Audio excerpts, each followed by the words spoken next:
ಆತ್ಮೀಯ H16 news ಅರ್ಥಾತ್ ಹೇ ಸೀತಾರಾಮಗೆ ಸ್ವಾಗತ. ನಾನು ನಿಮ್ಮವ MI ಅಥವಾ ಮಲ್ಲಪ್ಪ ಜೋದವರ್. ಆತ್ಮೀಯರೇ,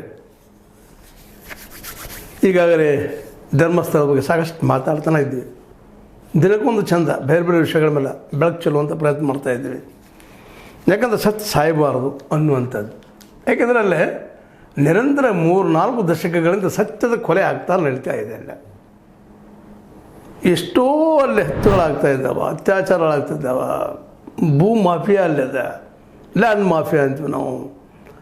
ಜೊತೆಗೆ ದಲಿತರ ಮೇಲೆ ದಾಳಿಗಳಾಗ್ತಾ ಇದ್ದಾವೆ, ಬಿದ್ದವ್ರನ್ನ ಇನ್ನಷ್ಟು ಹಾಕಿ ತುಳಿಯುವಂಥ ಪ್ರಯತ್ನ ನಡೀತಾ ಇದ್ದಾವೆ. ಅದು ಪಾಳೆಗಾರಿಕೆಯಲ್ಲಿ ಎದ್ದು ಕಾಣ್ತಾ ಇದೆ. ಇದಕ್ಕೆ ಸತ್ಯ ಮುಚ್ಚಿ ಹೋಗಬಾರ್ದು. ಯಾಕಪ್ಪ ಅಂತಂದ್ರೆ ಆ ಸತ್ಯನ ಅವ್ರಿಗೆ ಶಿಕ್ಷೆ ಕೊಡಿಸುವಂಥದ್ದು ಅಂತ.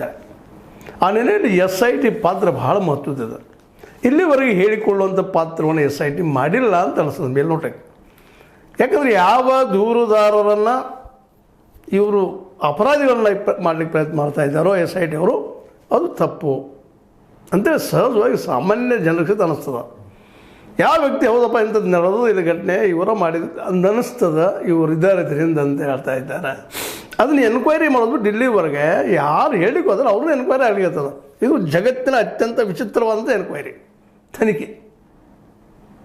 ಆರೋಪ ಮಾಡಿದ್ರೂ ಆರೋಪಿ ಮಾಡುವಂಥದ್ದು, ಅವನು ಅಪರಾಧಿ ಮಾಡುವಂಥದ್ದು. ಇಲ್ಲಿವರೆಗೆ ಅದು ಆಗಿದ್ದಲ್ಲೇ ಇತಿಹಾಸದ ಘಟನೆಗಳನ್ನ ನೆನಪಿಸ್ಕೊಳ್ತಾ ಬಂದಾಗ ಅಲ್ಲೆಲ್ಲಂತೂ ಅನೇಕ ಬಹಳ ಪ್ರಸಿದ್ಧವಾದ ಘಟನೆಗಳಾಗಿ ಹೋಗ್ಬಿಟ್ಟು ಅಲ್ಲೇ.